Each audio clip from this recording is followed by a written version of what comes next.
Anyway, Sunbreak, hey. Yeah, let's talk about Sunbreak, because we've been avoiding this topic for a while.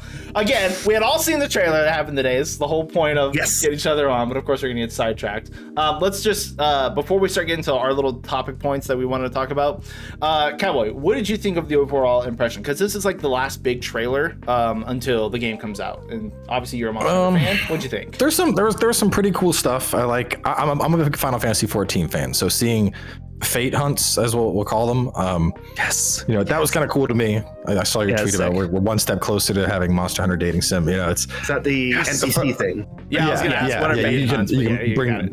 There's a whole system in Final Fantasy 14. Despite it being an MMO, you can completely fuck off and play the whole game with an NPC party through all the dungeons.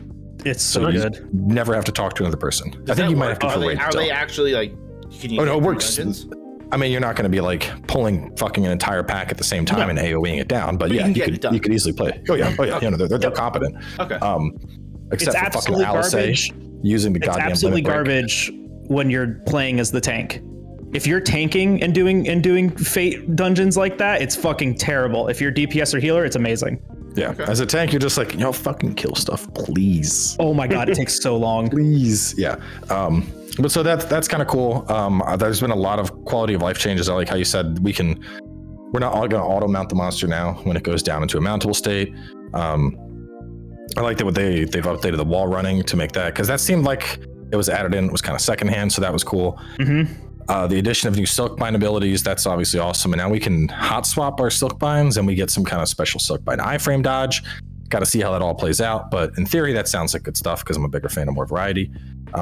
Anime. Yeah. We didn't, we didn't get laggy, so that was a little bit bummed. But we did get Steve. So I think. Well, I have a theory about that, but we'll get to that deeper in discussion. But we got Steve's coming back. Yeah, baby. Yeah, let's talk about Steve, because that was our first point. Steve. You wrote it down in the podcast note as Steve. So obviously, because you went back and played the older Monster Hunter games after you played World Cowboy. So roll on Sharpen and all that shit. So I just think he's a very I like how aggressive he is, because compared to a lot of the sky monsters, a lot of his, look at Rathalos, look at Rathian, they get up in the sky, okay, here comes the fireballs, I'm gonna move to the left, I'm gonna move to the right. He's a very dive centric monster. Up down. Yeah, which I don't think we even, the closest to that I guess we even have in Rise right now would probably be like Magnamalo when he's doing his little sky dash thing, which even then, that's more of he's going to dash around and come down with a big boom, and you're either going to avoid it or you're going to get fucked up. Steve, on the other hand, it's more of like his core kit is he's jumping up and he's slamming down and jumping up. So it's a very involved fight, which I like. I really like involved fights. So, and considering especially the emphasis on mobility and dashing around and shit in Rise, I think he'll fit really well. That's nice, actually. Absolutely. That matches up with your weapon choices. You said in GU you were playing dual blades, switch axe, and so on. Those are very much get in, hit, get out, get in, hit. And it's like a dance. Yeah, I can see why Seregios would be right up your street. Seregios, from a Monster Hunter point of view, is with a lot of wyverns like that, you notice in Rathalos, they make the head the weak spot. Seregios, it was his legs. So it encouraged you to get in there and get shredding, and just dance around that kind of stuff. I'm really excited because in Fem and I have been doing a video series recently, and I mentioned Seregios in one of them, and I'm just we haven't seen him in a while. It's so good to see him again. I got two things about Sergio. One is I think his fight is going to be really fast and hectic, not only because from the few clips you saw of him, he looked really fast, but also because how much Rathalos has changed as another flying wyvern base and how much faster and aggressive he is. I feel like that's going to translate to Steve as well and Astalos, and they're going to be really aggressive. So Astalos is going to be like a fucking, it's going to be like a squirrel on crack or something. I think it's going to be good. Gen U Astalos was already like way too much, and I haven't even fought Bolt Reaver, right? Like I fought like low rank and high rank Astalos, and I'm like, this is overwhelming, even for Gen U. Yeah, I could only fight him with like adept dual blades. He was just too much of a fucking spaz. You know what it is? Alchemy switch axe help.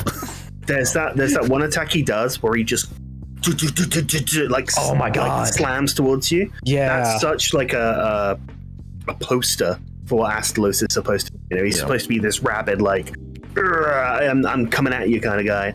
And, yeah, so high hopes for him. I'm sorry, Bagel. You haven't seen Azure Bolt? You're in for a world of hurt because I'm not gonna do it. I didn't like base Ryzex because I thought he was too slow and predictable and whatever. And I liked Azure Bolt, his deviant, because he was so much faster and crazy. So if you're having trouble with regular Ryzex or Astalos, I play too much fucking double cross with the English patch.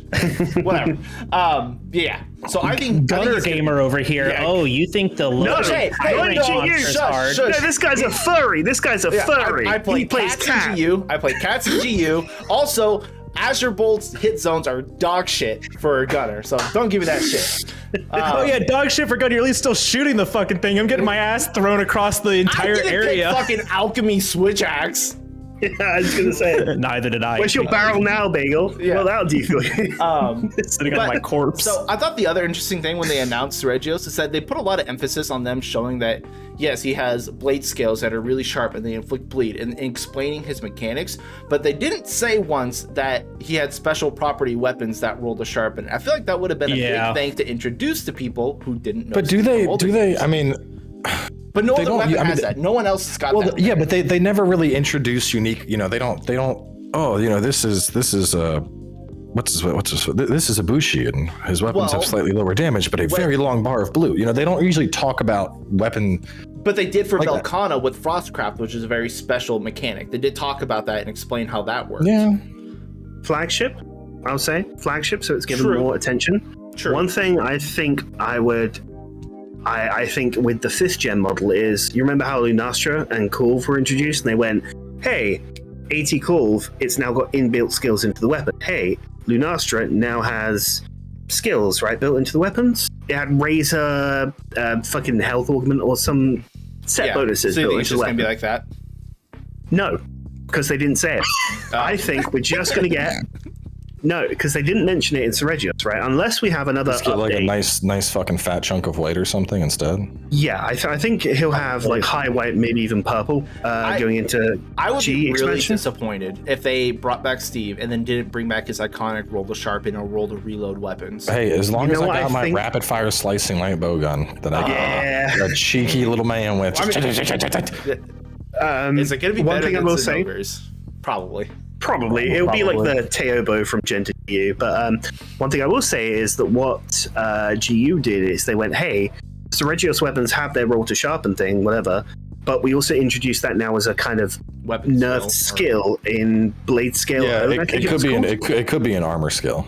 Yeah, and I'm thinking that's what they'll on his do. armor, actually, that'd be interesting if they put on the armor. You guys want to know a travesty that happened with Seregios? What was his armor back in GU?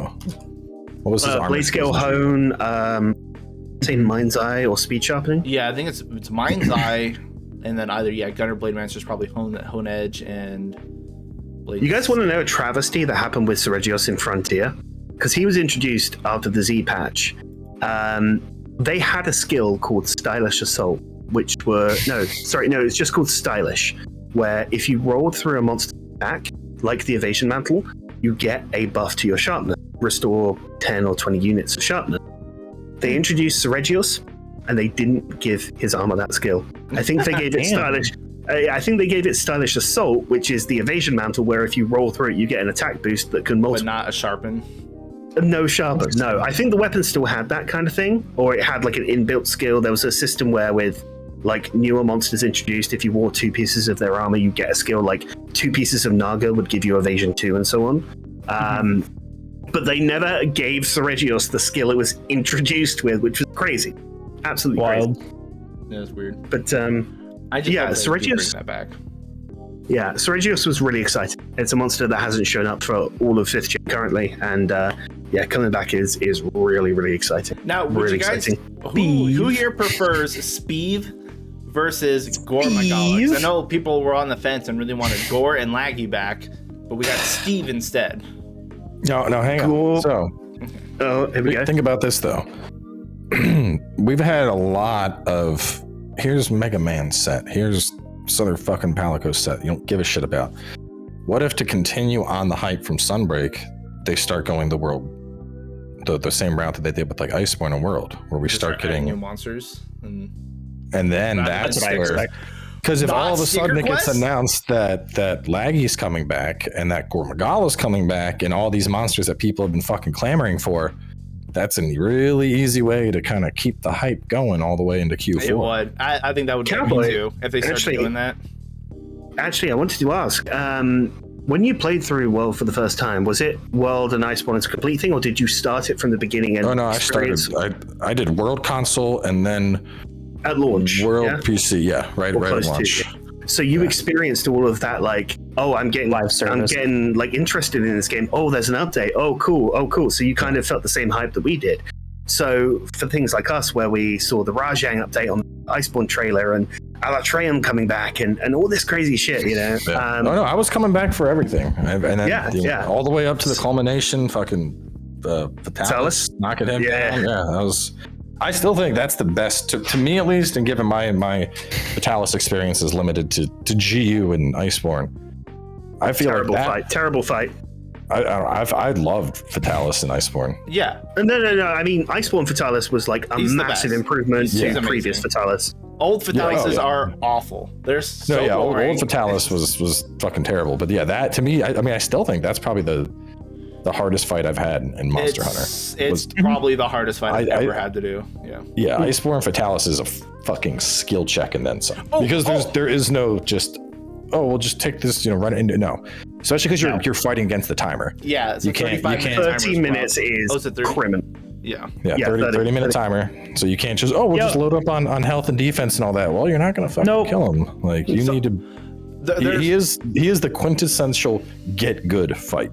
He is. Yeah, I think so. Really? That's interesting. He's 100%. Even more so than Iceborne Alatreon. I was going to say, because Alatreon would be my thing. But Alatreon, what it came down to was just be fucking smart and use the right elemental weapon. Because the people that are complaining were just fucking stupid. Yeah. Because some people, my last weapon doesn't work. My raging bracket stop using it. Yeah, stop using it. Use something else. You had 4 prompts saying, hey, this thing does a lot of elemental damage. Literally, a game tells you. You might want to consider elemental weapons. And people show up, I gotta blow up longsword. I'm go boom. There we go. I now have a permanent answer to every motherfucker in my Alatreon video comment. I made a video called Eschaton Judgment Did Nothing Wrong, and recently I got an insurge of subs. And the bullshit I've had to deal with, people are talking about Republicans and Democrats in the comments of that video now. That's how bad it's gone. That's how bad it's gone. And I now have a response like, hey, if you don't listen to me, a guy with fucking 5K subs, you'll listen to this guy. Thank you. Jeez. No, they're just going to come to me and be like, this guy's not a fucking Monster Hunter. He's a Souls man. Get back in your lane. What does he know? Then you could just, that's the power of 1 million subs. You can just snap your fingers and they'll turn to dust, right? That's how it works. Thanos, snap him out of here. Yeah, I don't think YouTube sent me my Thanos glove yet. I thought that's what you got, 1 million. You get like the plaques, and then you get the YouTube gauntlet. Here, I'll show you the plaque. Go on, show it. Ooh, look at that fucking gold shit. Yeah, that's cool. Big and shiny, and nice. Hell yeah. I had actually a quick question because it's a lot of contention, I think, among a lot of Monster Hunter and Souls players. What franchise do you think is actually more difficult? Monster Hunter, including their G-Rank games, or Souls games? If we're talking... So...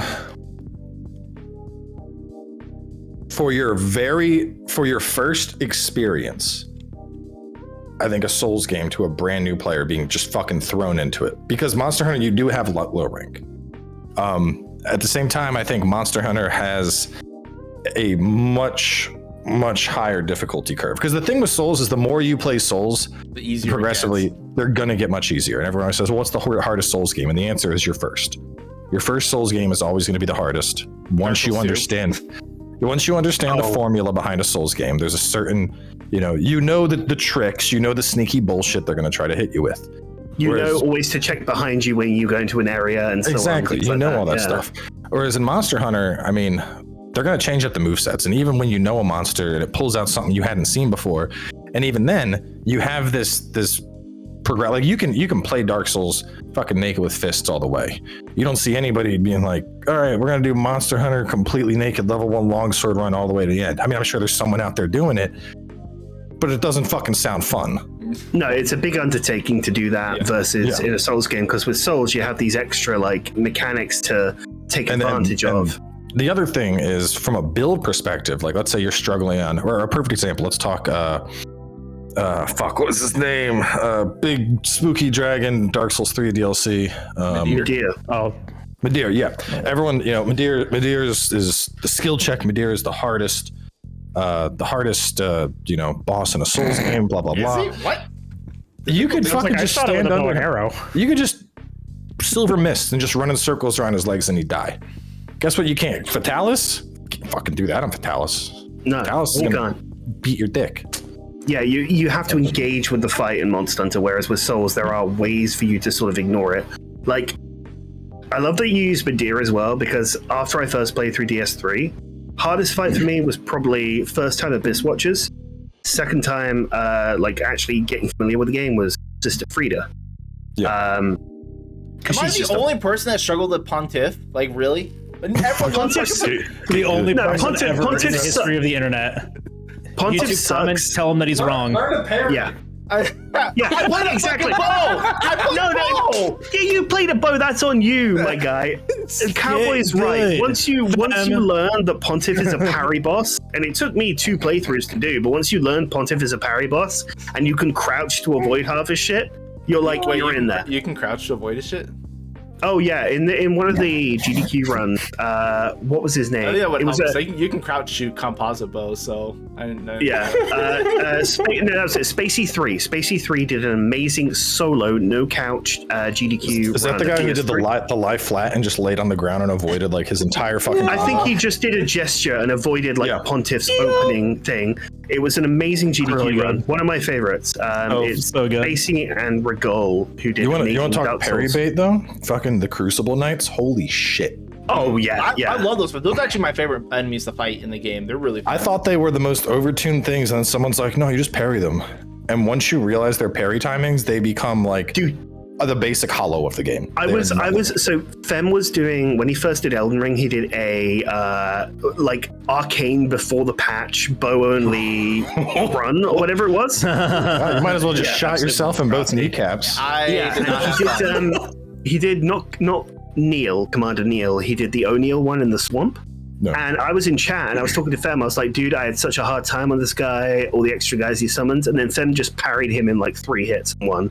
And I'm like, well, fuck me, I guess. Like it's crazy. And I guess that kind of talks about what you're saying about build diversity, is that, somebody could bring an OP thing like Rivers of Blood or whatever. Like there's a Melania fight. There's where they always get a cheese in Souls. There's always going to be in choice. There's not always a cheese in Monster Hunter. No, there's some weapons that people may consider. Exist. Yeah, but I mean, so the thing with bowgun is even if you fuck up, you still need. The other thing is Monster Hunter. It requires your attention. Right. The ball. You can. I can't walk into a Monster Hunter hunt and fucking Terra Magica Infinite FP fast 10 seconds combat as your and just burr a monster in 10 seconds. That's never going to happen. So, well, if we compare the hardest fights, right? We have the Melania fight where somebody can stagger lock her using Rivers of Blood, whereas the Fatalis fight is still like I'll fight 3 Melania minutes all day. I died 200 times in my first Melania because fucking both sucked. But I will gladly fight Melania all day, every day, rather than do like naked bow only on Fatalis. Fuck that shit. But that's the thing, is that you have to compare it because the level of knowledge is different, right? Because somebody might know that, oh yeah, you can use freezing pots to knock her out of waterfowl. You can you can bleed her and stuff like that. You have that level of knowledge. On my second attempt, knowing nothing pre-access. Really? Gamer, capital G. I know, capital fine broken shit. Which I mean, in retro, I had there's so much fucking salt on that Let's Play video. People are like actually angry I didn't struggle. Good. Because, it was pre-access. You're better than them. That's why. I found the Blasphemous Blade and I was playing a Faith build and I'm like, well, this looks fucking cool. Let's try this. And I'm like, there's a lot of stagger. Hey, Mimic, will you use this too? Fuck yeah, you will. We literally like juggle Millennia and people are like, that's not right. that's not okay. And I'm like, what are you gonna do? Fucking call PETA for Melania? Like, I love the fact as well that from Soft, the average Mr. Fighting Cowboy is playing your video game using intended mechanics to beat it easier than me. He's making me look like an idiot. Can you ban him? Isn't the amazing thing that after you beat like a major boss that is forced on you, Renala, you get immediately the ability to respec, and it's like, hey, you need a larval tier. Then you go and do Nocron, you get the larval tiers, and you go, oh, that's a respec option. And then you don't think to go, well, maybe I should adapt. And fix my build. Yeah, maybe I should change this, change that, do what this guy does, you know? And the closest thing I've come to achieve on Fatalis are two things. Casual one is the ZSD. You basically spam mantles and use ZSD in the head. Stay in his head the whole time, Yeah. We had to do that to get one of my friends through it after like 10 hours of attempts. I was like, all right, we're going. It's more honorable than letting your cats pick up the materials for the thing. Which people have done. I'm sorry, but if you haven't fought and beaten the Fatalis quest and you have a full set of Fatalis gear, sorry, lads. I think that's funny. That's time versus effort, right? Because you know how long that takes. Yeah, if you're gonna put in that much fucking time.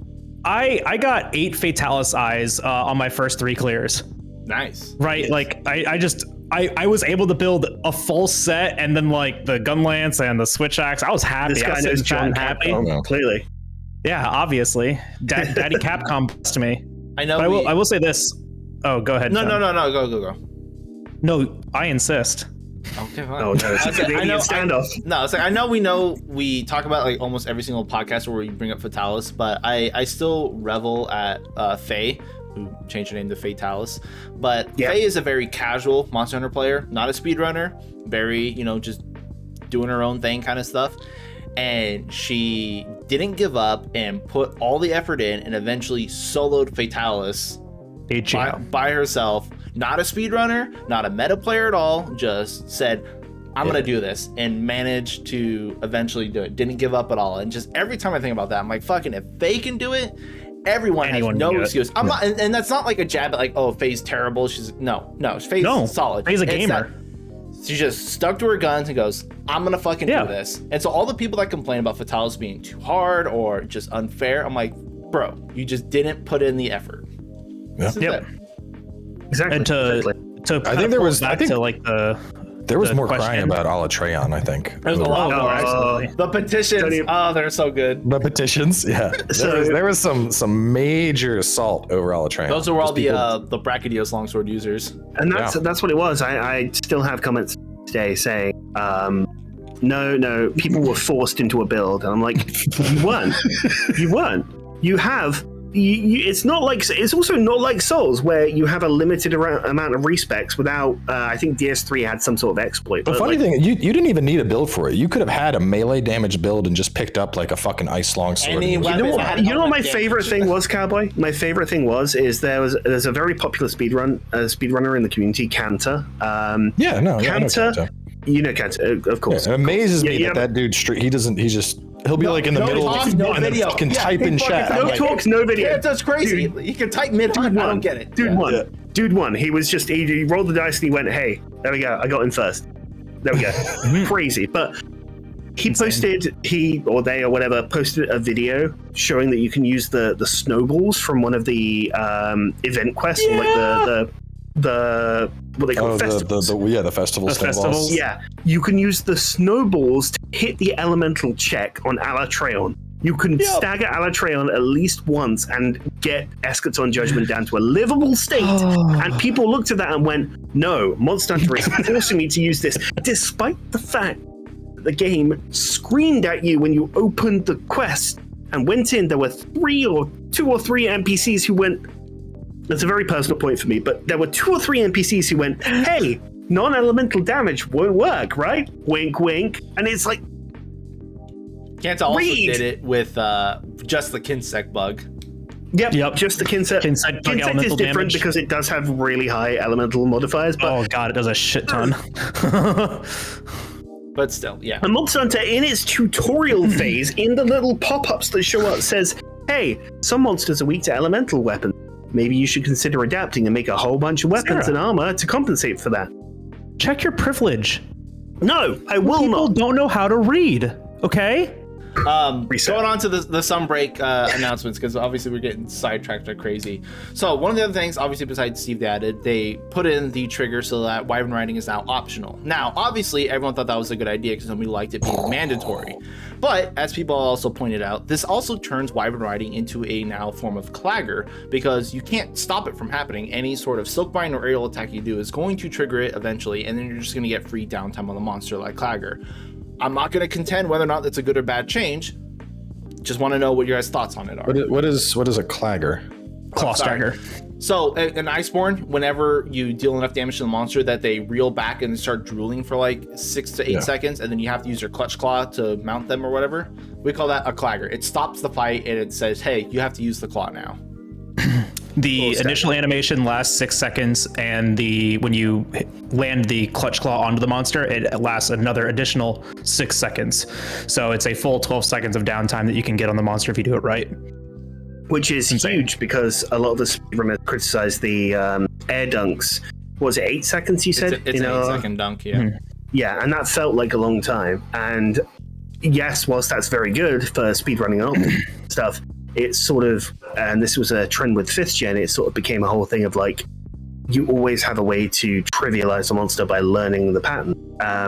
It's very good. It makes bad players easier to get their runs or whatever, but yeah, the clagger really broke up the flow of the fight, and it basically meant that you would have to stop your combo and do this arbitrary thing to do X or Y. Yeah. This is my thing about Wyvern rides, because it already exists. Once the monster is in a Wyvern rideable state, you do less damage, don't you? Oh wait, no, only when you're on it. Only when you're on it. Yeah, I think it's when another player mounts. Yeah, you can even get full damage during their mounting animation. It's once they gain control over it, you do less. Interesting. I wonder if they'll change that then. So the two options, if they don't, it's literally a free knockdown. Yeah. Well, yeah. That the two options I've seen, because it's just you can do Silkbind. There's an an art to get more Silkbind skill or whatever for it, and Silkbind Whisperer. Yeah, something like that. And so you can spam that and get 2 or 3 of those in a hunt. The one thing, the two things I'd say I've seen are either it takes full damage and it's literally just based on how much weapon DPS you can get out. You know, I think I saw the complaint where people were like, Longsword can get 3 Helm Splitters, Chargeblade can get like half an SAD. You know, things like that. Yeah. But also, there's another thing I saw where it's like, well, what if you attack the monster and they do like the apex thing? You know, where apex monsters they get the stagger and break out of it. Yeah. So it's just like an extended flinch. I don't think that would have been implemented, and I think it might just be as ham-fisted as, here's the monster, here's your free damage for 12 seconds. You know, do X and Y. I mean, they might just do some players make it like you have a 6-second window or something. Maybe adjust the timer when you change the option, yeah. Especially when, well, no, because like, why would you? Because every player could have a different option, right? Yeah. Like, exactly. But then you have to ask, what is it like? 3 of us could have it off, but then like Cowboy would have it on. Like, how do you create that variance in a fight? You wouldn't, right? Like that's no longer an option. It has to be static and consistent every single time. Yeah, so it makes sense they would sit there in the Wyvern ride animation to give the players the opportunity that would want to grab that, the ability to grab it. So now it's Clogger 2.0, because now you have 3 players that have the option turned off, and you have 1 player that has the option still turned on, so they can wait to the exact last second, which is what world speedrunners do, to grab that Clagger, to extend it as long as possible so people can get damage in.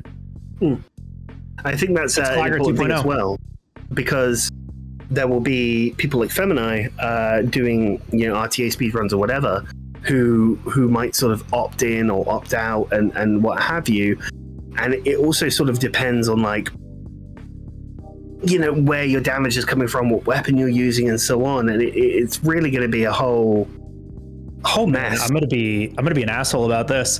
Menuing in Rise is done a lot differently than World. World has a input buffer and an input delay, so it's approximately like 9 frames in World. In Rise, it's instant. Every frame is an input window, and it immediately clears the window. Hey, imagine 4 people shooting at this thing, and then 1 person 3 seconds before it ends menus to turn the option back on mid combat, and then shoots the thing to get the Wyvern ride. That's speedrun tech. That's legit speedrun tech. That's tech that I would learn. That's tech that's easily doable, because I use it for individual stuff for doing like the camp transfer. Is I can open up the map, select the camp, and select it in less than half a second. It's 0.17 of a second if you do it exactly frame perfect. Yeah. Like I have recordings of frame perfect map movement, even in like the moment you land in Kimura. This is speedrun tech. When you're in Kimura, you can open the map and immediately press X. And immediately transport directly in front of Hinawa to accept your next quest. It's faster to do that. It's faster to do that than to just wire bug forward, because you have 2 moments for an input. You can either do it frame perfect and get this movement in less than 2 frames, or you can do it in, I think it's like 8 or 9 frames. It's a little bit slower, but it's fucking insane. So obviously we kind of went off topic there, but Cowboy, what do you think about the whole allowing optional mounting for Sunbreak? I think we kind of stopped you a couple times. No, y'all are fine.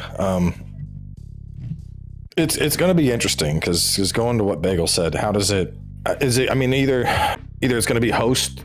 Is it going to be host settings? Is it going to be something that has to be? Oh yeah, that's a good idea. Pre-hunt, like what? It's one of those options where you need to decide before you go into the, similar like changing your graphics. Yeah, so back at the load screen, not editable if you're in a hunt. Yeah. Well, they showed the menu in the game, like in. Yeah, I mean, what if it's like area? Was it not in Kimura or something? I'm pretty they were sure on an it was expedition. like I think in the game. Yeah. Okay. I think they were out of town. Yeah. So, I mean, there's definitely a lot of logistics. I think that the easiest thing is going to be they're just going to have to decrease the stagger time. When you get that mountable state, make it where you have, I don't know, 5 seconds to mount it, and if you don't, it gets up. Or the flip is make it so that if it goes into a mountable state and you're not mounting it and you're instead doing damage, by default it goes into an enrage after, kind of similar to how. Apex work. Like that. That'd be kind of cool, actually. I like that. I like that. Yeah, no, that's really good. So if you have somebody who's not opting in, then you get the enrage, and with a lot of monsters, you get higher hit zones or more predictable movesets. Yeah, you'll be able to choose whether or not you want like your 5 agitator as well. Yeah, or you want to immediately trigger the enrage state for better hit zones, agitator, all that stuff. You know what? I really like that. I like that. Really cool if they implemented it. Because I mean, that's kind of what that's in a sense that's what we had in World. You did the wall bounce, the triple slap. Yeah, triggered the enrage. Yeah, it's awesome. Yeah, that'd be cool. Yeah. Yeah, and so it'll be interesting to see how that functions with like individual speed run.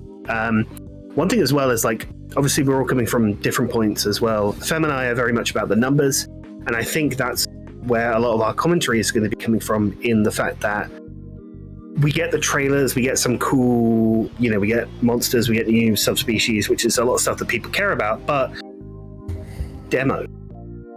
I think demo. Yeah. There was no demo release thing. How could there not be a demo release thing? All right, let's not to toot our own horns, but I would be very, very surprised if come June 1st, there's not a email from Capcom of blah, blah, blah. This is confidential. Here's Sunbreak. Do whatever the fuck you want. Don't stream it for a month. Cowboy, you don't know me very well. Capcom hates my guts. They will never send me anything like really? That.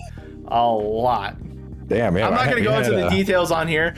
That's not happening. I had Rise PC on like December 10th. Okay, I'll give a brief synopsis. I've asked for an early copy of demos and release of Monster Hunter stuff since World, basically. Every single PC iteration, console iteration. Are you in the Capcom Creators Program? I am. Got ghosted every single time.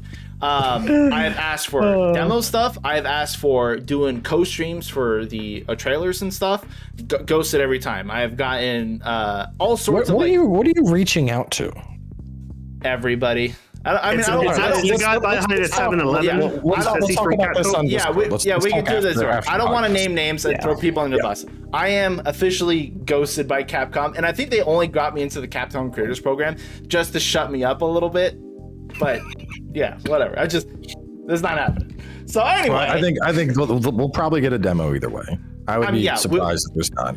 I think we'll probably get a demo announcement after the May 16th weapon trailers. They'll probably give us a demo. Yeah, I mean, if we're gonna get it, would be the start of the month. Drop the demo around June 1st. Kids are out of school. People are taking vacation. Let everybody jump in, decide if they want to get it. They have a month to, have the demo run for a week, the first week, and then that gives them a 3-week pre-order period. Yeah. That would be synonymous with how they did Iceborne, because Iceborne lasted had 2 weekends. They had 2 3-day weekends that they did like demo windows, and it was like a month before Sunbreak, or excuse me, the Iceborne actually came out.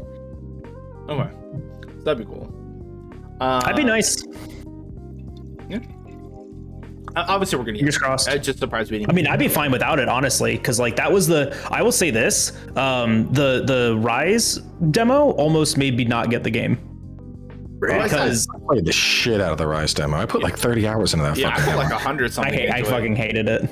Really? I despised it. Demo. Really? Why? Because to me it felt rushed. It felt like we made the Wirebug engine and then we threw some monsters into it and then we gave you the ability to pick some weapons and then that was it. Like there wasn't any like depth to it. There wasn't any thought behind it. They literally just. The game's got more thought than that demo did, though, right? Because I don't know, the difficulty of Magnamalo itself just like straight up pissed me off. It was never intended to be like that, but they just did that because it made a very easy demo. Throw them in there with that was a fun challenge to overcome, though. I don't think Demo Mango was harder than Demo Nerg back in the day. Absolutely. But this was the difference. This is the difference about the two demos. World's demo had armor sets with skills, raw values, defense values, actual impact for your choice. That's true. You could see the changes. Yeah. Correct. You had a base defense value, a base raw value. That's why Hunting Horn was so busted. Okay, so everyone like really pissy about the changes to Hunting Horn from demo to bed to game. They bloated the demo value so the fucking thing could keep up and finish the quest in 30 minutes. That's fair. That's why they did that. It was never intended to be that way. Yeah, same thing happened with Gunlance. You just spam stake values. Every game for Gunlance. So, but like this is the thing. It was never intended to be that way. They just did that for the demo so it could be playable, so people could enjoy it. But it was literally the shallowest attempt to giving us like a thing, because World was like 1-to-1 iteration of what the game was going to be like. Rise was an absolute shit fest of numbers and calculations just thrown at the wall and see what stuck. It was fun to play, but I got so agitated with it because I was lazy. That was my gripe with it. It was lazy. I've never heard this from you before, and I did not know. Hated it. Almost didn't buy it. I was this close to not getting Rise on. Yeah, Twitch. no, that is news to me as well. Yeah. Mm-hmm. Crazy. Interesting. You should have heard me. Here you are, months later. Rise speedrunning GDQ. Yeah. You should have heard me playing this fucking game when it first came out. I will tell you this. I love the Switch. I fucking hate this game on Switch. I can't do it. I can't fucking do it, dude. One of the things they didn't touch up on in the trailer that they had tweeted about earlier is that you will be able to turn down effects. Like, because that's the worst thing about playing Rise with online people. Dude, yeah, 4 people plus 4 dogs. Just you can't see shit on the screen. It's ridiculous. So being able to turn that down finally, because there is an option to turn down effects, but all it does is turn off blood. It's just like whatever. But the actually being able to change the size down to like a minimal amount is huge. So I'm really glad they did that, and they didn't actually for other players as well. Trailer. One of the big things was there was a longsword speed run done, 4 players against Mizu, and every single time on the Switch they do a Helmbreaker, all 4 of them, the frame rate would drop to 0 for like it would just freeze. It would just that's it. Stops. Just We've had to reject runs on the speedrun.com leaderboard because that shit happens. Or like people's games would just crash, and they were like, "Well, one person crashed," and it's like the entire game stopped running. Yeah, for right. 2 seconds. The speedrun Like, ends there. we can't accept this. But it's like it's just a problem with Switch. Yeah. You're perfect, baby. You run Pokemon real good. Everything else you do sucks. Maybe we don't have to worry about that. So one of the last things I want to talk about before we get out of here, because we've obviously been here for a good while. One of the big announcements for the Sunbreak trailer was follower quests. We have a new quest type, which is, like you said, it's gonna be like a Final Fantasy 14 thing. What about the fucking Almudron text point? Okay, yeah, we can touch on that. I don't know. Okay. That was just gonna skip over the fucking Almudron. Okay, so before you said you didn't care for Almudron. You like that's not the worst monster. It's Volvidon. I thought you were. I didn't say he's bad. I think he has a really cool fight. I like him a lot. Fuck Almudron. That's the whole point right there. It's fuck Almudron. It's the worst monster, and we got instead of getting Lava Seoth, or I mean not Lava Seoth, Ignactor, who's literally Mr. Clackety yeah, Clack. Clicky Clack. He's the best fucking lava monster. We have you're on now. crack, fam. You're Shut on up, crack. Sarah. We don't care about frontier garbage. We have. It's not even that. It's just Ignactor is dumb. I don't. He's got clickety clacks. He is a good fight. I like the clickety clacks, but now we have a Moldrin with fucking molten plates, just like goddamn Lava Seoth, and they're like, nah, we're just gonna give you that instead. Like, fuck that shit. I will say. You know what Almudron's problem is? He's too damn big. Like, if he was Mizu size, he's huge. he's huge. If he was Mizu size, like, fine. He's just too damn big. It's that, but also any movement he does looks like an attack, and any attack he does just looks like he's moving. I'm like, I don't know what the fuck he's doing. Also, oh my god, he commits the cardinal sin. He commits the cardinal sin that 5th gen Tigrex did. He backs up. He goes, hey, I'm going to go and do this shit pillar attack from the other side of the world. Or I'm going to back up and do a wave that you have to wire bug 3 times through. Yeah. My problem with Almudron is my problem with Almudron is like what most people's problem with Elden Ring is, which is the windups make no fucking sense. He will fucking sit there and coil 1, 2, 3. Oh, the super attack where he just goes 5. No, just the fucking tailspin. He sits there for 5 seconds. All of them look the same. He sits there for. That's the problem too. Is that all of his attacks look the same? He spins up and then everything's a hitbox. I've been seeing a few runs of Almudron. There's some really cool Gun Lance and Greatsword runs. It is we are programmed to go for the head, to go for the body, to go for the arms, right? It's not that for Almudron. It's his tail.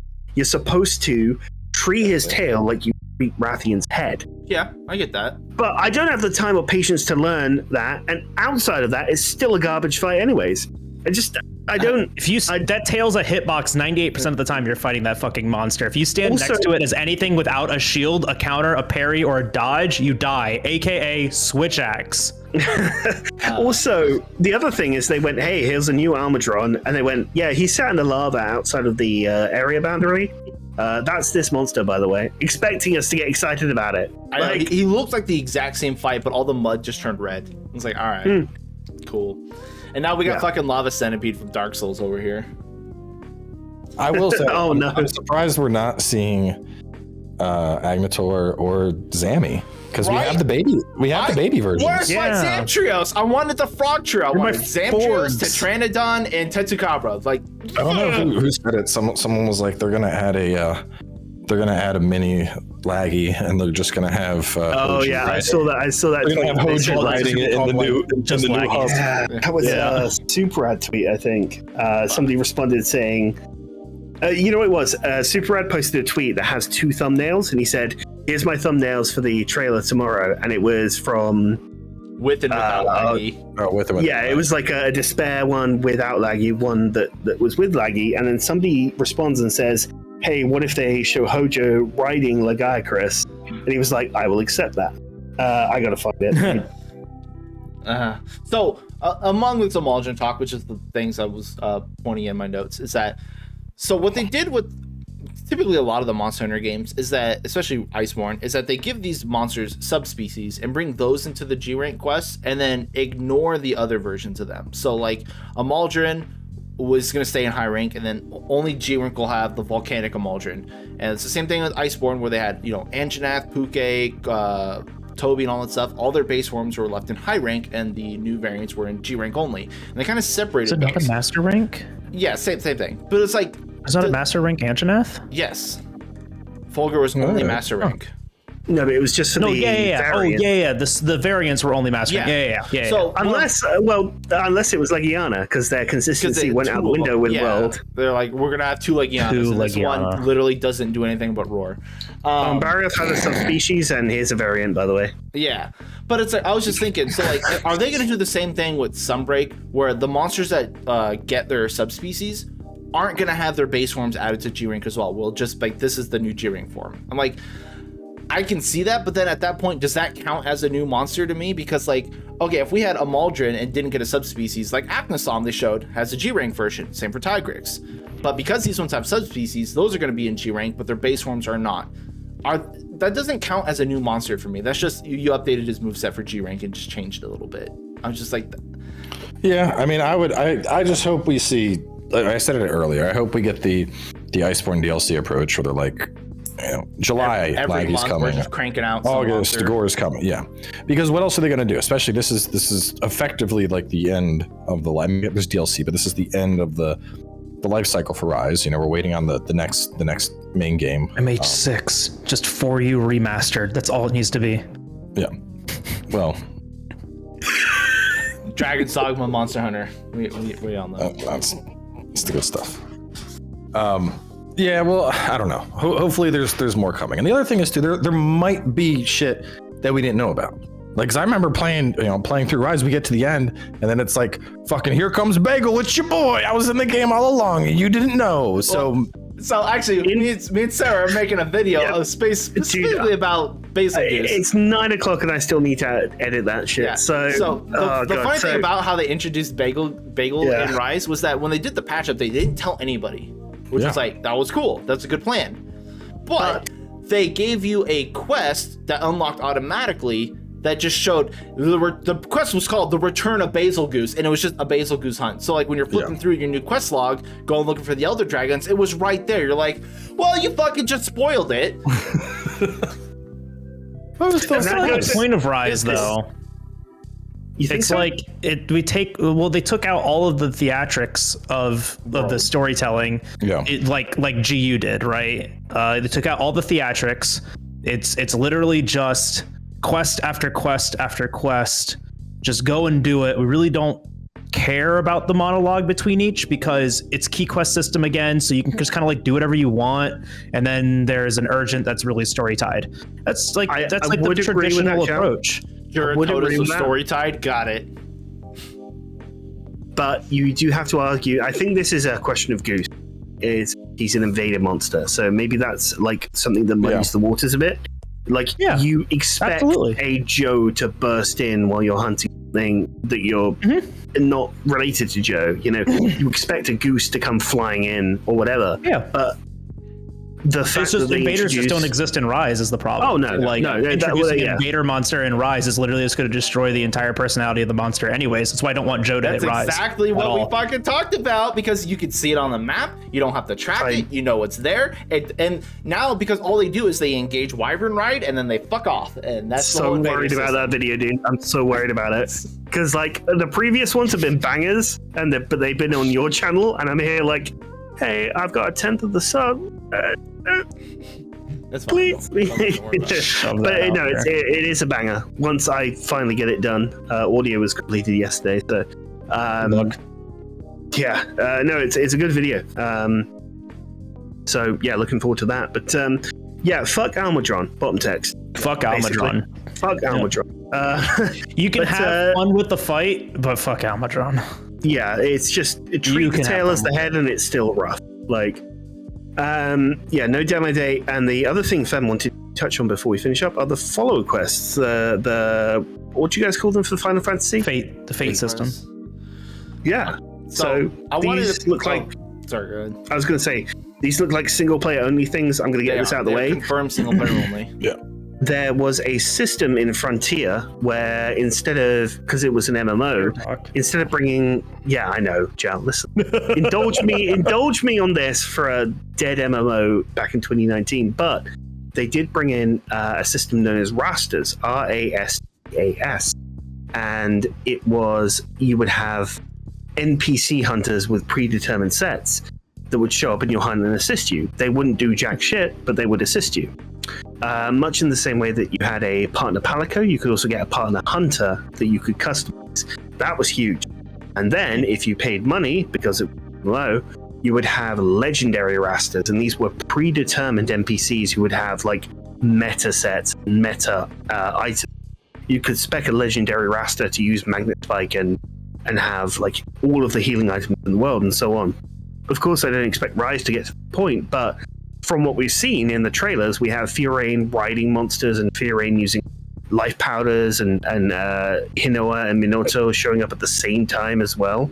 Like, there's gonna be, I think this might be their fast track band-aid. You know how we had Defender weapons and Guardian gear? We might have instead, hey, if you're going through village quests and getting yourself up to the power level to start tackling master rank, yeah, you might have that to get you harder monsters easier. Like Fiorane shows up in multiplayer health though. Ooh. Well, but that's the thing. I don't think they will, because it is specifically single player only. They might scale it if you do, like, because I feel like there has to be, because otherwise it's just a free extra source of damage. That's what I'm worried about. It's just like, hey, instead of having like a Palico, you have your fucking whole NPC over here. But you also have that in Rise, where you could beat a couple of village quests and then get a fast track through low ranking hub. So they might be doing and doubling down on this big old, just get to the end of the game and then that's your game, kind of thing. Yeah. Well, because I mean, you have Fiorane hunting in the Citadel with you, right? Which is going to be almost entirely a master rank area. So this is obviously a mechanic that extends into master rank, right? Yeah, I think it's gonna be all a village.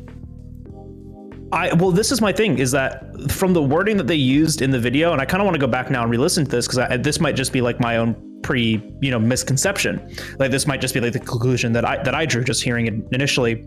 It sounded like there were specific quests, like, hey, this is a follower, like it's gonna be a new tab, right? Like, you're gonna have village, you're gonna have event, you're gonna have followers. Yeah, I think right. I think that's what it's gonna be. Yeah, it's gonna be a follower quest type. Yeah, I think you're right. The way when they started explaining all of them, sorry, I don't mean to interrupt, but they could attach a lot of the story to each of the NPCs, and they have their own quest line. You have that would be cool. Quest tab with each NPC. Waifu Hunter. They do say that's what it's gonna be. That's what we want. We want a dating sim in Monster Hunter, but I mean, there's normal people like Fem that want the dating sim with the other like hunters and stuff like that, and there's people like me that's like, yeah, give me a dating sim with Kezu.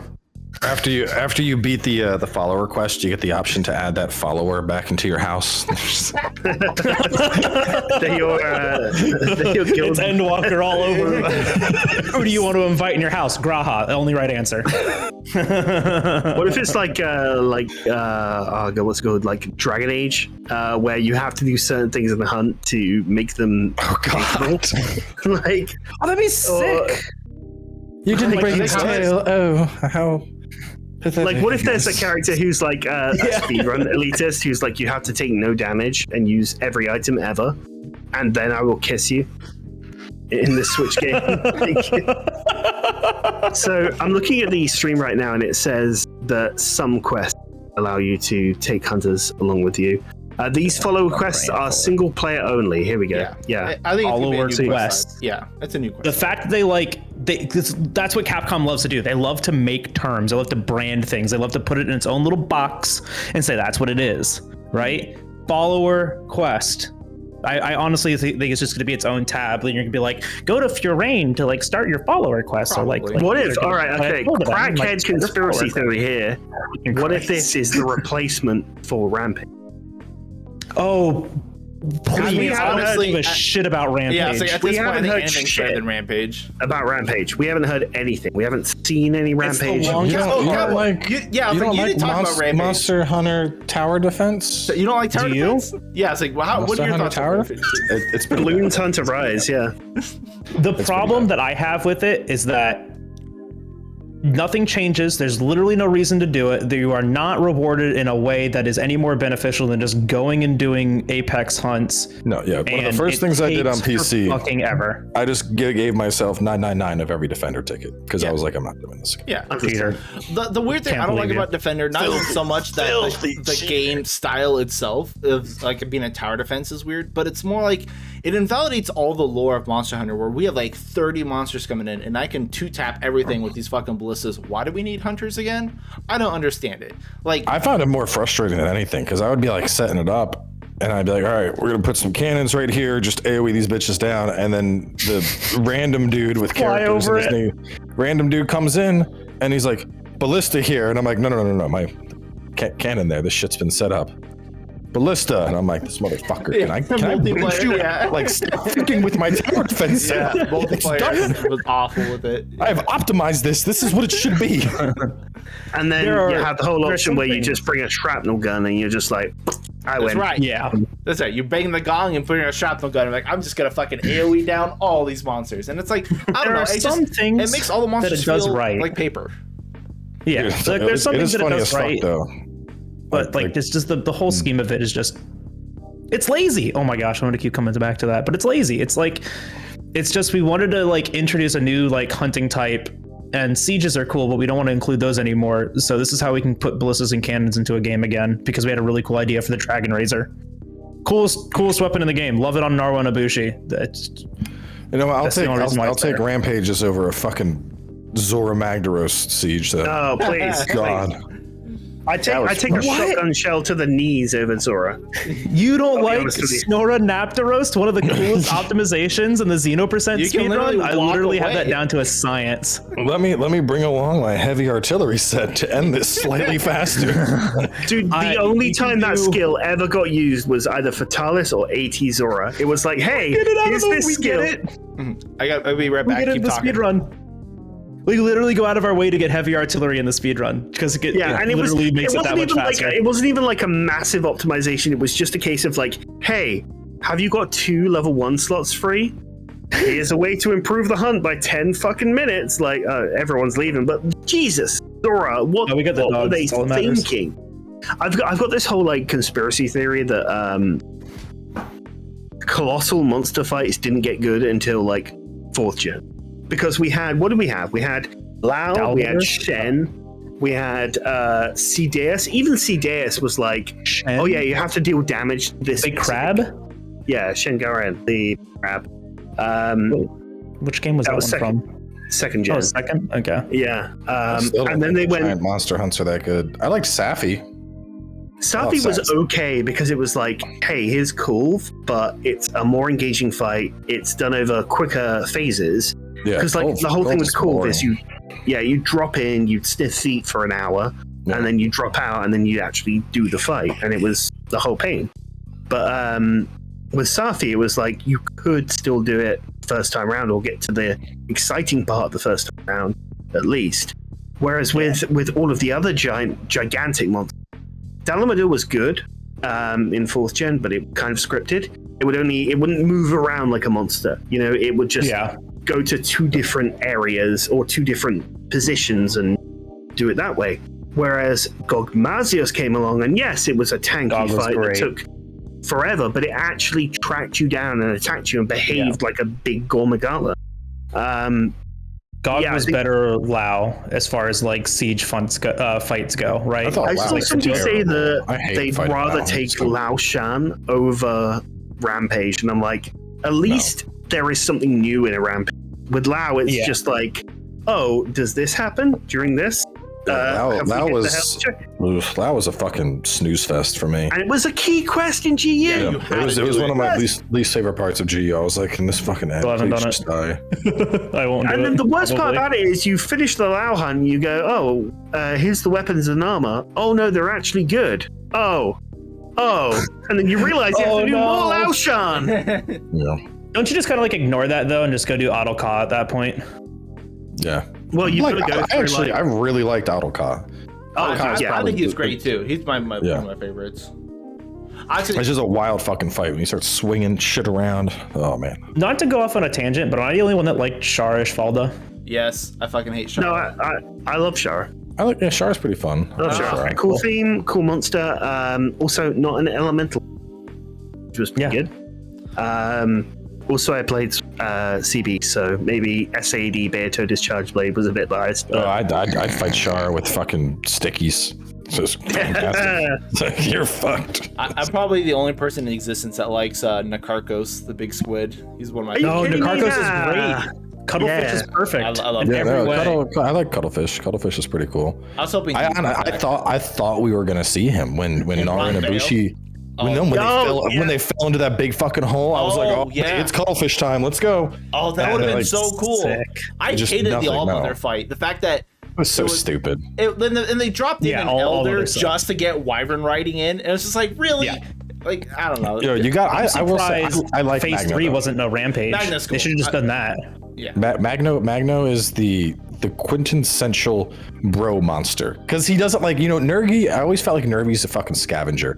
Magno shows up and he's like, hey, I'm gonna hit this thing in the fucking face, then I'm gonna peace out, and you're like, thanks, bro. Good assist. Like, doesn't overextend. We actually, this is a fun topic. We've debated this a lot on screen, because I mean he's not an elder, but I think Magnamalo is pretty fucking strong. Do you think Magnamalo could beat Nergigante? No. Plot armor. Not even plot armor aside. I think just like lore aesthetic. Just the fact that he has opposable thumbs essentially, and he uses his hands like a cat. No, seriously. Like Magnamalo. You're right. Cool, you're absolutely correct. But he's just so much more dexterous that I don't think Mango stands a chance. Like, but I feel like the Hellfire, couldn't that blast off? Because you think about the big weakness of Nergi is, you do enough damage, those spikes break off. Hellfire is some pretty fucking boosty damage. You know what it's like, Cowboy. You watch any WWE, anything like that? Oh, back when I was like a kid, yeah. Yeah. So it's like Rey Mysterio taking on Batista, right? Okay. Rey Mysterio can do all this flippy 619 high flyer shit, which is what Magna does with his Hellfire and his anime bullshit. But Magna's not skinny as fuck. He's actually a pretty bulky that's guy. the best example I could give, right? But then Batista just fucking hits him with a spear or a spine buster. That's Nerg. Nerg just goes, hey, fuck you, I win. Nerg just blasts you down. The worst conversation I like I've seen. Nergi, but I think he's a fucking vulture of a monster. Oh no, you're fighting fucking damaged Lunastra, and then like Teo shows up and he's like, I'm fuck out of here, going after Zora. Like, he's a scavenger, man. I don't know. I don't think Nergigante is as strong as people give him credit for. Maybe that's. I think he lifts. I think Nerg lifts. I think base Nerg, definitely he's more fragile, I guess. But I think when you start talking about like Ruiner Nerg, but then we're getting into like the high tier shit. Yeah, because I forget we were actually looking into this. We were like comparing like who wins, and we got real into this on stream. We were looking up different Nergigante fights and how he fares in each fight versus how Magnamalo fares when those monsters have like a clash and rise. And I think. I don't know. I think Mango might have a better chance against the Elders currently because, he does have that Hellfire, and he is, he's very strong for sure. He's fast. He's fast, but I don't think he wins those fights against Elders and Rise as aggressively as Nergigante does, because like he catches them in the air, basically. He pounces them in the air and then throws them back into the ground. Nergigante picks them up and just fucking manhandles them and jumps them across the area. Have we ever actually seen Nergigante show up to fuck up an Elder at full strength? He tried to do that on Zora a couple times, and then you push him away. Nah, Zora was already dying though. I was going to say, that's what I'm saying. The Tio and Luna. He fought against Tio and Luna at the same time when you first got introduced to those. Oh, No, correct. he fucked off like immediately though. He did. Doesn't Nerg fighting- show off no, in That's the two elders. So 80 that's two fights? elders. Yeah, but no, it's like you're fighting. I'm trying to remember the exact. Luna's a context. girl It was boss, like you're let's be honest. you're going after like an injured Luna, and he shows up to attack the injured Luna, and then Tio shows up, and then he fucks off because Tio's there, and then you need to fight the injured Luna and the Tio. Excuse me. Yeah. Doesn't Coming in Nerg for show easy. up as like an invader in a couple of quests though? Like, isn't there like an AT fight where Nerg just shows up, manhandles All of them. for All you? of them. Literally all of them. Literally all of them. He shows up and like does a quick slam and then goes away. Yeah. Yeah, he does a turf war with every AT fight except Luna. Yeah, RKO out of nowhere. Like You can't hit a just woman. busts in- Well, you say that. Nerg literally followed Lunastra home to harass her as a woman, and then her husband showed up. So, say what you will about Nergigante's, He's kind of a dick. Yeah. It's kind of a dick. All right, okay. Fem, before I say this, please cut this if you think it's bad. I have spoken to chat about which monster could say the word.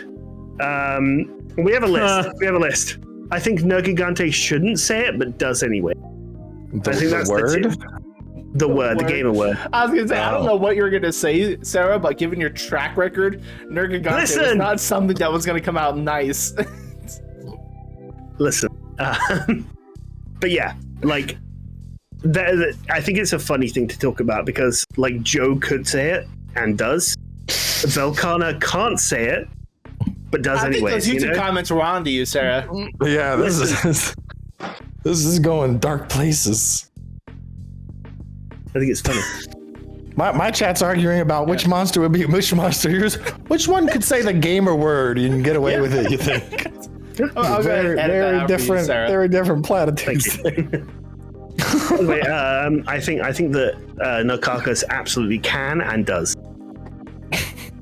He's still going off. I know, right? People are gonna be so weirded out when there's like a 5-minute cut. It's like, Yeah, they're gonna wonder why. It's like, why did they end it there? And that's why Magnamalo is the best monster ever. There you go. That's that's the opening transition. All right. Just cut right into that. all right. What did we? There was something. Bagel, you were saying something before we moved on from the difficulty discussion. Probably. You were like, before we move on, and then Oh God, that thought has been evicted gone. from my Okay. mind for minutes. I'm trying to think if there's anything we missed. Yeah, I was like, is there anything anyone else wants to talk about before we peace out? Because we've been here for about 3 hours, which is longer than usual, I'll say. That's what every time I go on podcasts, people are like, "Oh, it's gonna be like an hour and a half." I'm like, That's "Okay, I'll typically just schedule my stream for 4 hours from now." yeah. let me just block out the rest of the day. Yeah. Yeah, but sorry. I mean, I don't know. Like, we didn't really talk about the skill swap and the skill swap evade stuff, but like, I feel like the biggest thing to say about that is we need to see how they work. Yeah. Because like mechanically they're really cool, but then like without understanding their mechanics, they're really exploitable. I feel like it has to cost Wirebucks. There's Right. no way we can Switch. Free evade. Yeah. Yeah. I think to switch and to evade. Yeah. But then I think we're slowly encroaching on the button overload category of things. Correct. Because the last thing I want is an evade. Like, I already fucking hate that it's a different button set. Because I press am 2 buttons to evade. well, no, I play almost every weapon, and trying to go back and forth between gunner weapons and melee weapons with this. Don't play the gunner ones. Easy It's clap. dumb because the fucking silk binds for the gunners are different silk bind commands than yeah. the melee. It just makes no sense. And if we have different fucking silk band demands for the skill swap and the evade on guns, So they showed it on screen. It was No, was they switch showed controller. longsword only. It was switch controller XA to do switch. Yeah. So whatever it is for gunners, good fucking luck. It's gonna be like hold L2, press in R3, hold your controller upside down, because shake it a XA little is bit. melee bash for gunners, so they have to move that Correct. to something else. So, fucking good luck. I mean, XA is stuff for other things, so I'm pretty sure it's gonna be wire bug button, which is L2, and then XA then- because then it a double showed push. wire bug button and then like A and wire bug I X. can't wait to load my Another one? special ammo every time I try to fucking do the switch. Well, you have to hold down R2, Fem. Obviously, you're just not holding the button. It's gonna be a nightmare. I'm curious if we're gonna get like when they say, because with the skill switch, is it just It sounds like a swapping between presets. It is. I can swap between customizable. And it's not silk binds, it's just your switch skills. Okay. Yeah, because I honestly I just want more. I want more because right now we have that like, oh, here's your your one ability that's fucking locked. Yeah. And sometimes that's an ability I don't fucking want. Let me just get rid of that and give me full customization. You mean like, I think that's something they've been trying to do. Yeah, the Lance one, the magnet bind thing they've been doing. Not only are they swapping that out, they're also going to be adding new ones. The main screenshot we got was the longsword having an option for special sheet, which is basically, hey, the EI, 2 options you get from there. We're going to give you an extra option to change that to. And the list, instead of being 3 things long, and one of them is locked, I think it's going to be 5 options long. Yeah, so we'll be able to change previously locked silk bind. Yeah, because I'd love to actually start using like Sakura Slash on longsword, but you don't have a good spender if you use Sakura Slash. So instead, your only real spend is doing the super EI counter, the mega counter, which is Serene Poise, yeah. Which it's weird to think of a counter as I don't know. To me, I don't think of its counter as a spender. Anyway, side note. Yeah, no, this is wild. Way off topic. I don't know if they're interested, but I know you're already talking about it. Salt and Sacrifice just dropped. Fuck yeah, Salt. They have this. I know this is way off base here, but y'all might want to check it out because they've taken the original game Salt and Sanctuary was basically like 2D Dark Souls. They've actually pulled a lot of Monster Hunter influence into this one. I saw your tweets regarding that. I was really interested because I haven't started it yet. So the idea is as you go through the game, there are these mages that you can find, and just like a Monster Hunter game, they have drop rates. They summon up little minions that can drop items as well. You can farm up these items from them to make armor sets, weapons, staves, all that shit. And then so as opposed to like your traditional Souls-like formula where it's like just play through the game. Yeah, I've been going through and like farming certain ones up to get loaded up on like different fucking. It's weird because it's Souls-like combat, but I'm hunting shit like it's fucking Monster Hunter because I want to have all the different caster stabs and all the different spells. So you can refight the bosses then?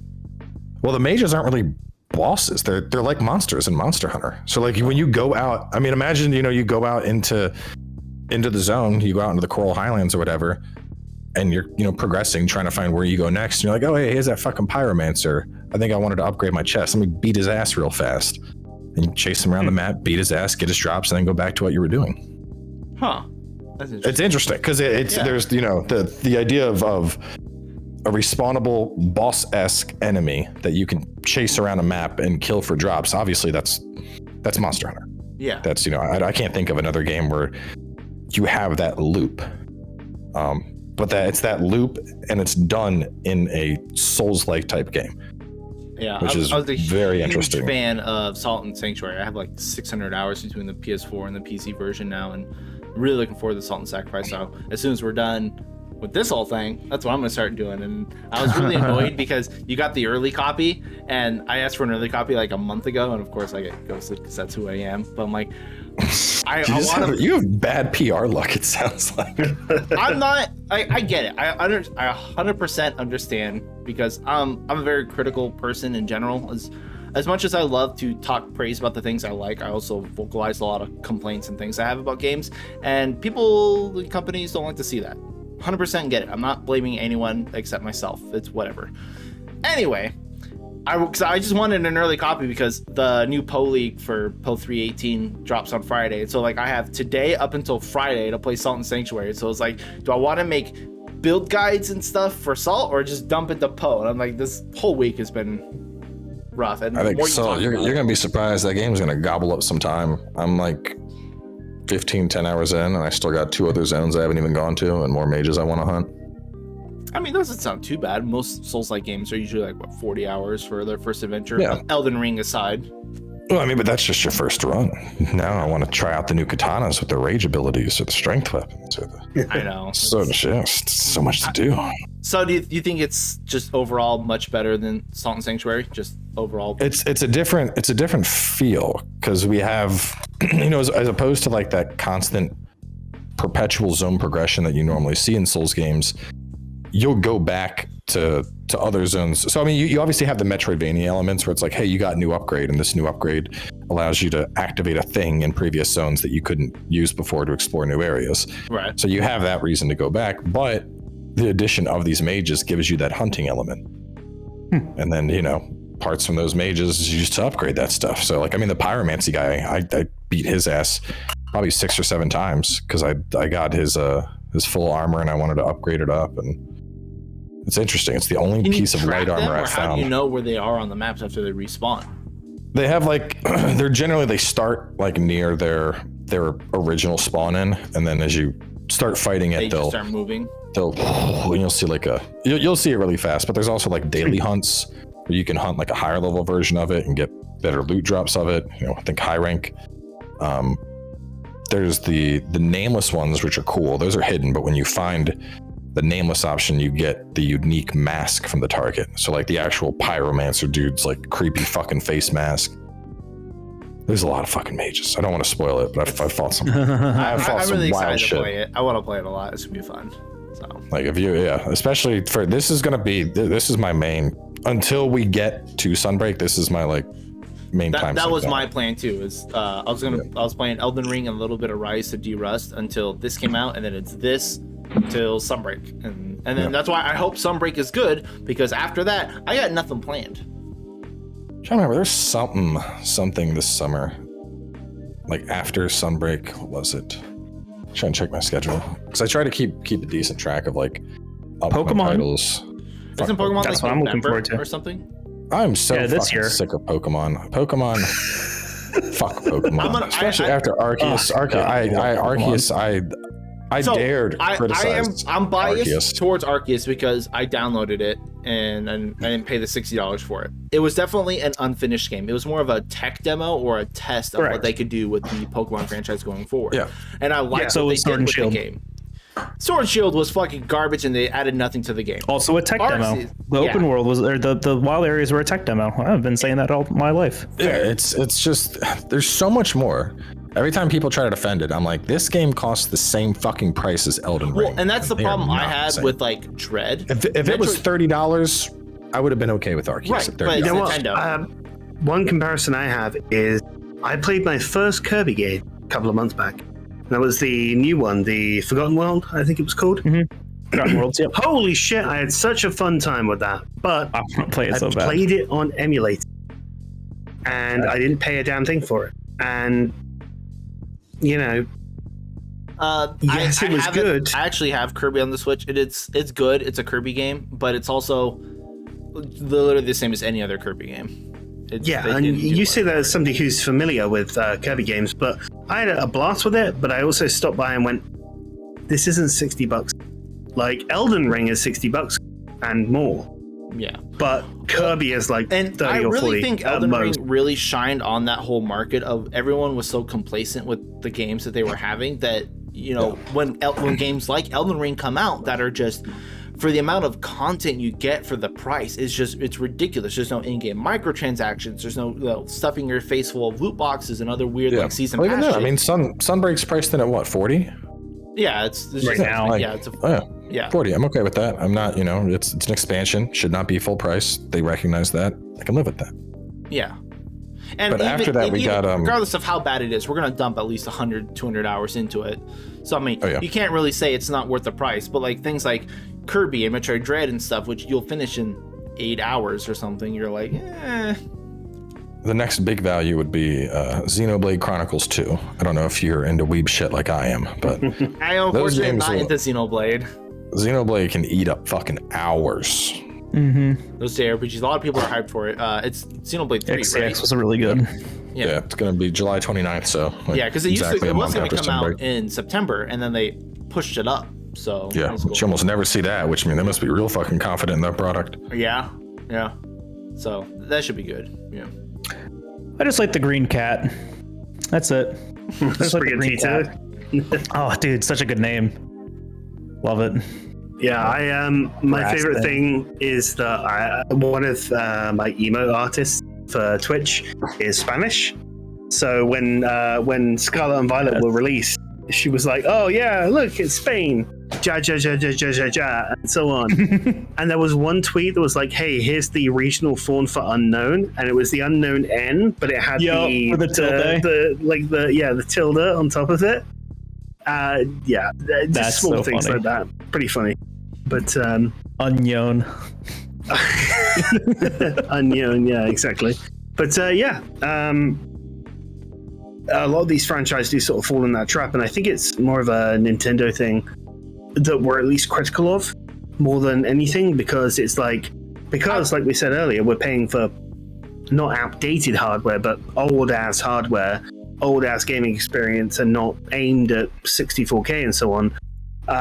We're paying a lot of money for a lot of people. $60 for a game that you might only get 30 hours of playtime out of. It's a lot of money, depending on your financial situation.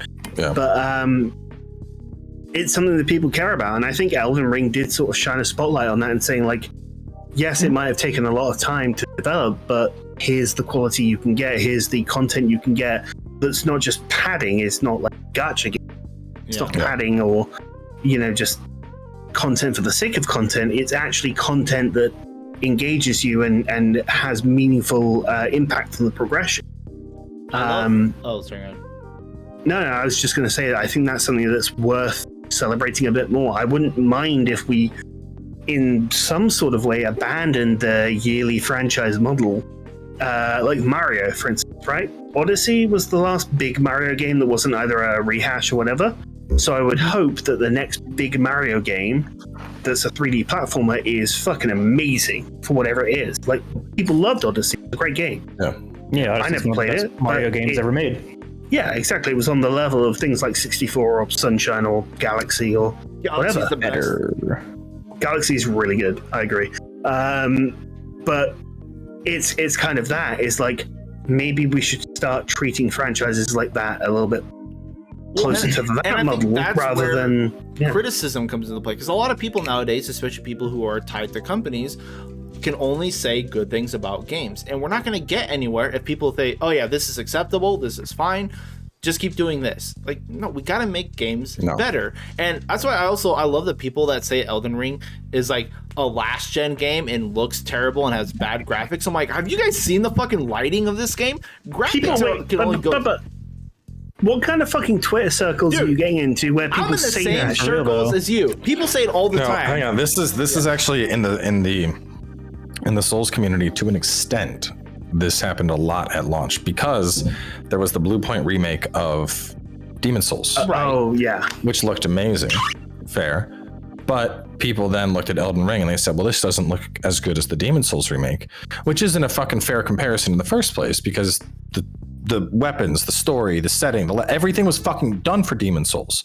It's like taking a pre-built car to a detailer versus telling somebody to build a brand new car from scratch and trying to compare them. Like, one has their job was make this look fucking pretty, and they did a fantastic job at it. They pimped my ride rather than went into the factory and made a car from scratch. Yeah, I see that. Yeah. But then also, it's like, but Demon Souls is also an exclusively PS5 title, whereas Elden Ring was also made for last gen consoles. Yeah, exactly. You're looking at one platform versus fucking seven? Yeah, crazy. And then just the graphics, again, sure, weren't the best resolution wise, but the lighting that they did with the game made all the difference. I thought PC it looked crispy as fuck. It looks really good. The draw distance is a little jank on PC because you can see there's a lot of pop in, but it's not that big of a deal. To me personally, lighting is a huge deal, and Elden Ring got lighting done right. And so when it comes to like light and atmosphere, FromSoft knows what the fuck they are doing. It's crazy. So people are like, oh, Elden Ring looks like a past gen game. I'm like, fucking no, it doesn't. Have you seen the fucking like god rays coming through the trees? It's insane. I had people when Rise came to PC. I had a lot of people like, this looks the same as the Switch. I'm like, are you fucking blind? Are my stream settings like garbage right now? What's my bit rate too? I had both running, and I did that screen back and forth thing. I'm like, tell me this looks the same, you fucking moron. It's just that's the other thing too, though, is like I never take any of that shit with a grain. Like I don't put any confidence in any of that, because people are just looking for a rise out of you, right? Like they just want to piss you off and like get you. That's like the same thing like on Twitter. Like when I see people say like, oh, like Elden Ring looks so bad, you're fucking wrong. You have eyes. You're just saying that just to piss somebody off. Like you're incorrect, and you're just trying to get a rise out of someone so you can get retweeted by a big account and get your 4 seconds of internet fame. Like fuck that. Screenshot it and then retweet it, and then you get nothing, idiot. Yeah. Screenshot retweets are fun. That's the way to do it. Is everyone out there rage posting, don't retweet them, screenshot retweet, or screenshot and tweet. Don't fucking retweet their things. Or just throw a rock at their car. What? I can't throw a rock at your car from Florida. All right, I've wanted to. Just get good. I can't reach. Just throw harder, idiot. Put some more points into strength. Duh. Can I also, since we've been talking like a lot about Elden Ring and stuff like that, I have 40 hours in that game and only have 1 great rune. That's fine. Yeah, that sounds about right. I think most people explore literally everywhere else until they absolutely have to go to Stormveil Castle. So that's it's a snowball. It's a snowball. I mean, to be honest, at the start of the game, rune, you're fucking set. It's the best. It's the best rune. 5 to all stats is ridiculous. I've never used that. I've literally never used that. I should probably until you're like 150 or higher. There's so much value. It's impossible to beat. I'm level like 50. My figure is 20, so I'm trying to fix that. Well, you're better than half the PvP players then. Use the Godric rune, and you're gonna be like, wow, I have a lot of fucking stats all of a sudden. I think one important thing about Elden Ring is the fact that you have the entire Weeping Peninsula, so you don't even need to do what was forced on you. Yeah, I just found that. Yeah, you find the south area and you're like, well, I can do this. And there's some hard spots, but you know, it's a game that really just rewards you for exploring. You know. Yeah. And like the last game that did that was Breath of the Wild, right? And I feel like yes. I feel like yes. I really hope they get rid of fucking weapon durability in Breath of the Wild. Well, that's like the thing, right? Is that like that's the only downfall of Breath of the Wild, because you wanted to get rewarded with exploring and finding new things, and you did in a very small and intimate What's that way. video? There was a video that talks about that. I remember this one where it's like your reward is weapons, but they're the same weapons in Breath of the Wild. Exactly. Whereas, what was that video? Was it Vati? Maybe, I don't know, but I know exactly what you're getting at, Bagel, and I completely agree. All I wanted to say about that topic is, yes, the durability system shit, but Breath of the Wild was bad because all the story content, the beasts and the bosses were terrible. They were all the same fight. The dungeons were 15 minutes long. They took no time at all. The shrines were the actual content of the game. All the story shit, fucking garbage. They need to change that. Don't you mean finding all of the Korok seeds, all 999 here's your fucking of them? golden Fuck it is. It was. I love that whole thing because it was just Nintendo's like, here's a big middle finger for finding all the Korok seeds. Here's a. Did you play the Ubisoft game, the like Fenyx Immortal or whatever? No. You could put mythical beast adjective and it would be a Ubisoft game. You could say like honestly, Magical Rising and it would sound like a Ubisoft game. That ahead of like it, because I completely ignored it at launch, and then I had a slow period and people were like, you know, this is very much like Breath of the Wild, you should go back, you should try it. And I actually had a fucking blast with the puzzles and shit. Really good.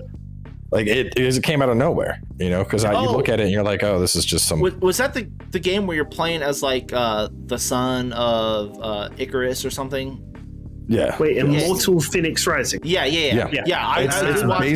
It's basically Greek Breath of the Wild. Yeah. I did see that. Yeah, I have seen it. I have not played it. It did look pretty cool though. I actually had a blast with the fucking puzzles. Like it's just, if you want like just something on the Switch to just waste fucking time with, that's your game.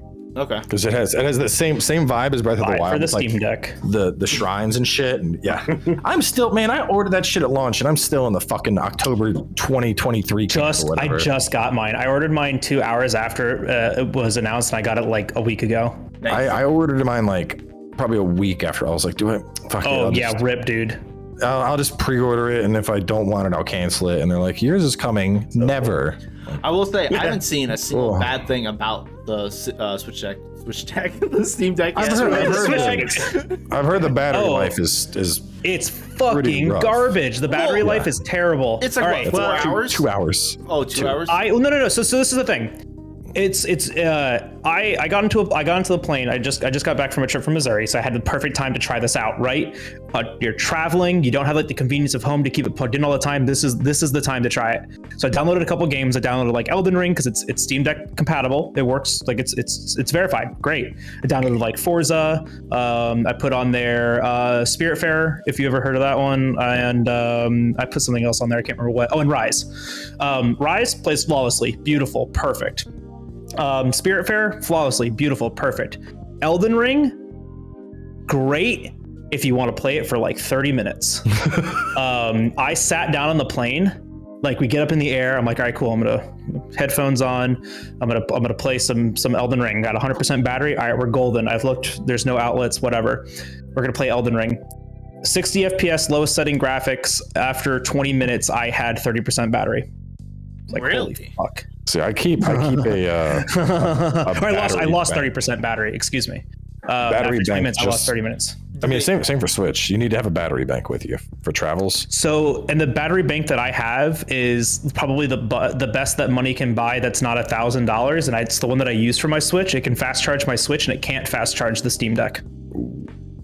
Is that playing Elden Ring? A connection? Yeah, I can plug with the Switch. You can plug in the Switch, and I mean, I remember when we went to Japan. You can plug the Switch into anything, and it'll charge. Yeah, I played the Steam Deck. You can't. I played the Switch for like 12 hours on my flight to Japan, and the battery just kept going because I had it just plugged in. So, but that's the thing, though, is I stopped playing Elden Ring because I noticed that, and I started playing Spiritfarer instead. And I remember on my way back home, all I did was play Spiritfarer. Fun game, by the way. And I only used 10% battery over a 2.5-hour flight. Huh, that's so like it really just depends on what game you're playing. It's like the same thing with the release Switch. You play like Breath of the Wild was the only game that was out on release Switch, and that battery was dog. And if you played Breath of the Wild for more than 2 hours, your Switch would die. And I know that for a fact because my train ride down south every day for work was an hour and 15 minutes. And if I didn't charge my Switch at work, it would die before I got off the train. Dude, Bagel, remember when we played Mario Party with like Ramos and stuff, and his Switch is fucking overheated in Mario Party? He's sitting there. The taco sucks, and he's sitting there with his taco, and a fan pointed at it, trying to cool down his Switch because it kept overheating. You're kidding, right? He actually had food, like. What? No, a fan. He had a fan pointed at it to try to cool it down. He was like, I have to point a fan at my Switch so it doesn't overheat while we're playing, and it's still overheated.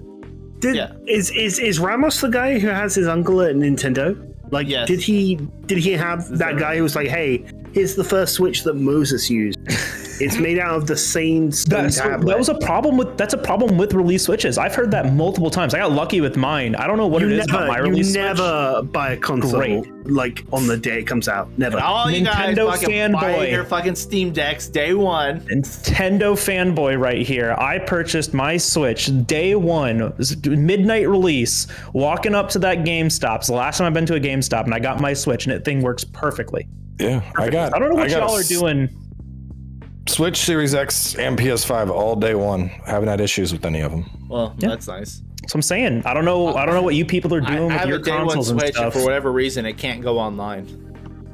That sounds like you broke it. Yeah. Home broke it, maybe. Have you tried turning it on and off again? I did. No, I hacked my Switch and Nintendo caught on real quick. Nintendo found you. Yeah. I remember the mad dash when the Rise NSB got leaked.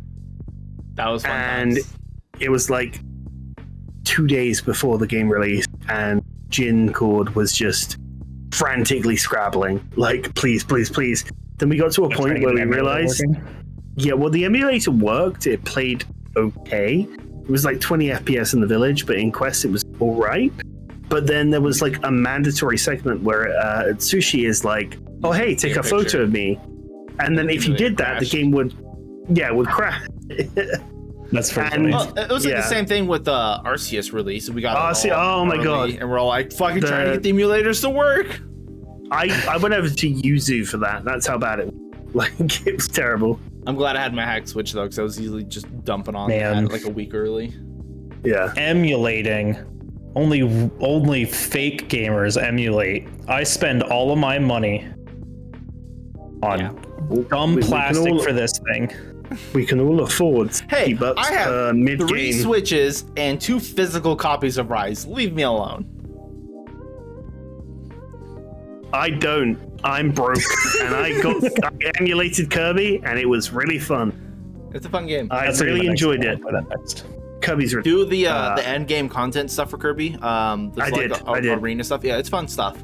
Yeah, I got my shit pushed in, and I think I quit at like 20 minutes. For the those are no joke. Like those Kirby endgame challenges, they get pretty rough. Well, I mean, to be fair, 20 minutes of having your shit pushed in is a lot. I hope you were using plenty of lubrication and, you know, preparing in advance is very important. It's okay. I took a lax. They had to fight back as well. But no. A lot of people said to me like, "Hey, Kirby is really fun. Then you get to endgame and you have to fight God and Christ himself." And I went, "Oh yeah, isn't that funny? Funny meme." And then I played Kirby on the Switch, and I went, "Oh, I am fighting Christ himself." Oh, okay. But yeah, you figure out the cheese and it works, and it was really fun. And also, it's a Kirby game, so you're like, "Oh, happy pink blob. I feel happy." You know, it's like it does make you feel a lot of serotonin in that. Yeah, it's just he's waving to the Waddle Dees. He's having a good time. Yeah, what a great play Kirby. Bottom text. All right, so anyone got anything else that you guys want to talk about before we peace on out of here? We're about 3.5 hours in now. We've been Jesus. going. Yeah, I know. 3.5. I am good. We're almost at 4. Yeah, we've been. Might as well just. Well, no, we just started late, so. Yeah. Hey, Cowboy, what's your code again? Yeah. Your Epic Game Store code my is name. Fightin Cowboy. Just straight up, no caps, no spaces. Got it. All right. You better put that in, Sam. Otherwise, we're gonna look like dick. I'll do it. I'll do some post editing. It'll be fine. All right. So if no one else has got anything else you want to add, cool. Thanks everyone for joining. I appreciate it very much. Thank you, Cowboy, for taking time out of your streaming schedule to come by. I really appreciate it, sir. I don't think people understand as far as like from me goes. I really love talking about video games and everything about them. It's fun to get other people's ideas and perspectives on them. So I love just talking about shit we like to play. So podcasts to me are like streams, just not live. So yeah. Streams, but you don't have to deal with chat. Yeah, with other streamers. The worst part of streaming is chat. You ever have one of those though, where you're streaming like with. Like Friday nights is always me and the boys together, and we'll be playing something and all joking, and just like this, and then you'll have that one fucking guy that's like, "Hey, I guess he's just ignoring chat tonight." Yeah, and you turn to him and go, "Yep," you go right back. Yes, I am. Chat must be really delayed because you didn't answer my question after 3 minutes. Yeah. Or there's one person who says like the same thing 5 times in chat, and you're like, just to make sure you see it. Yeah. Yeah. Crazy. Like a whole podcast just bitching about the stuff chat does. Oh my god. I'm sure there's a lot of those actually. Yeah. The chat call out. Listen, that'll be episode 100. Boy and I. That's all we do. Yeah. Gamers breakfast. I don't think I could ever see Skoy mad anything. But I'd like to see it. I really would. It's mostly me bitching and him going, yeah. All right, fellas. Yeah. Good chat. Good I want to go eat. Yeah, go eat. Go do something. We've been here for a bit, but we'll get out of here. Some hot chocolate and juice right in the back there. Just go. Yeah. If you I can get like an espresso, hot chocolate. Yeah. Jasmine, whoever that is. Jasmine tea. I don't know who she is. Delicious. All right. I'm gonna go ahead and stop it here. Thanks everyone for hanging out. I appreciate it, and then I'll see you guys next time. Peace. Bye. Peace. Bye, y'all.